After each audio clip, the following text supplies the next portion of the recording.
Ассалаумағалейкум менің құрметті көрермендерім, сендермен бірге мен Духа. Бүгінгі видеода бізде перекуп жолының екінші сериясы. Бүгінгі видео өте қызықты болды, сондықтан чай мен печаларыңды алып отырыңдар. Ал ендеше біз видеомызды көп созбай бастаймыз. Деп қоясың ғой жаңа. Короче, ойыннан кетіп баратқан Мага деген баладан осы E60-ты 2 миллионға ровно сатып алған жатырмын. Енді все, достар, біздің қалтамызда уже 800 мың рубльдай қалды. Ал бізде қазір 2 миллионға осыны алдық. По идее, норм цены деп ойлаймын, потому что өзім Елжаннан сұрап көргем. Елжан айтты, короче, 2-3 сондай рынок деп.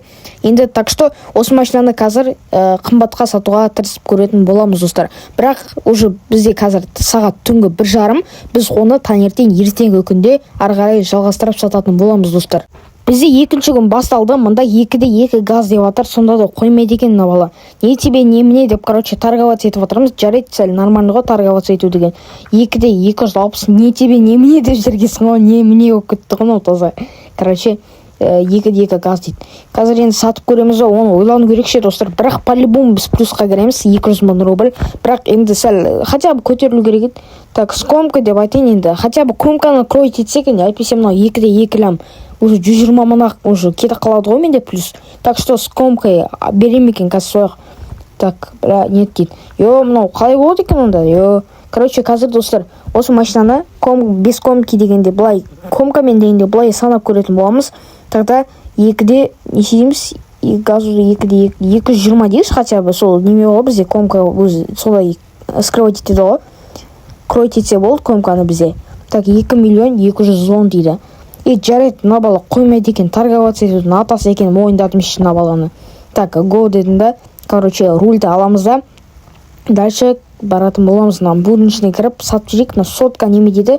Сотка френзис. Короче, осы френзисқа сататын боламыз қазір.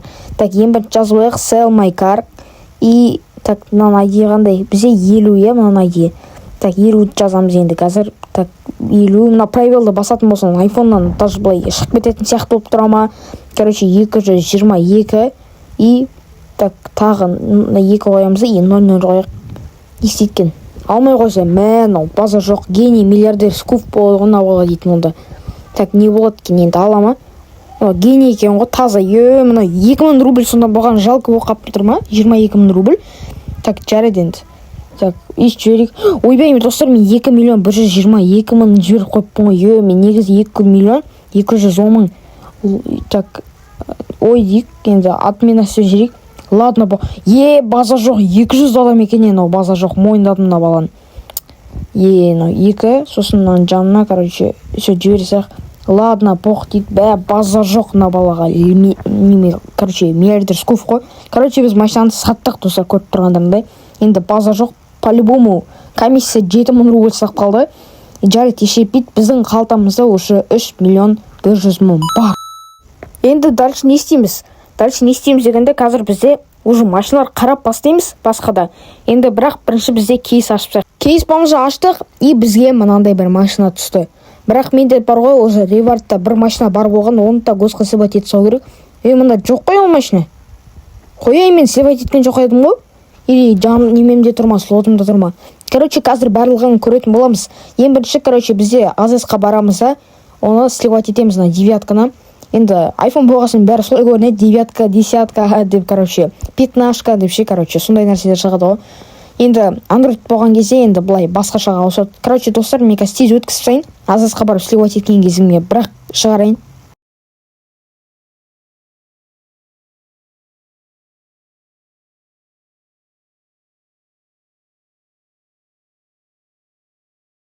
И бізде келдік уже, қазір 9-каны таңдаймыз. И бірақ анау екінші машина жоқ қой, прикинь.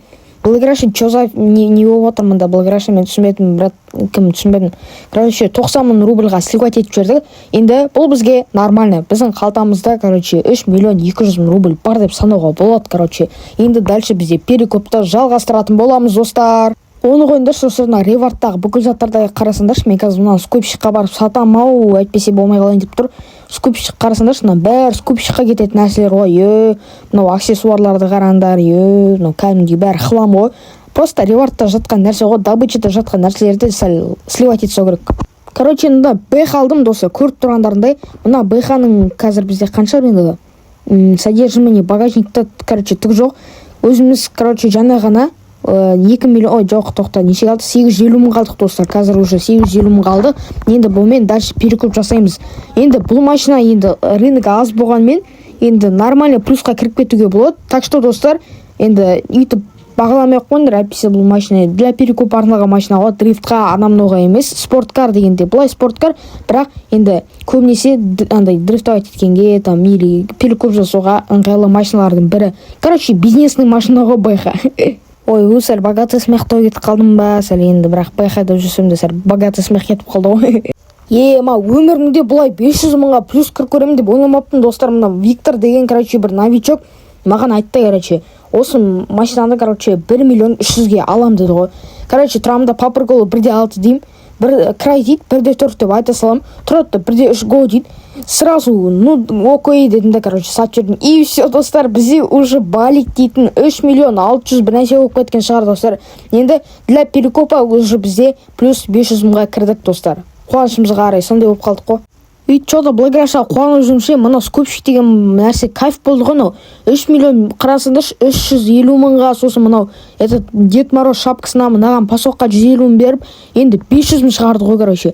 Енді сатып жүрмін, мында играть дейді, отказаться деген басын. Все, достар, бізде плюс 500-ға кірдік тағы да. Енді біздің қалтамызда уже 1 миллион 500 мың рубль. Ема! Короче, достар, мына Volvo-ны 300 мың, ой, жоқ, 3 миллионға екен ғой. 3 миллионға сатып алғалы жатырмын. Енді мынау өзі стоимость мында 1 миллион 100. Случайно мынау енді 3 миллион 200 екен, негізі Госта автосалонда сатылатыны. И мен мында, короче, просто 3 миллионға алып кетіп жатырмын ғой. Енді так есептеп көрейінші, 3 миллион 500 екен ғой мында, короче, Госа.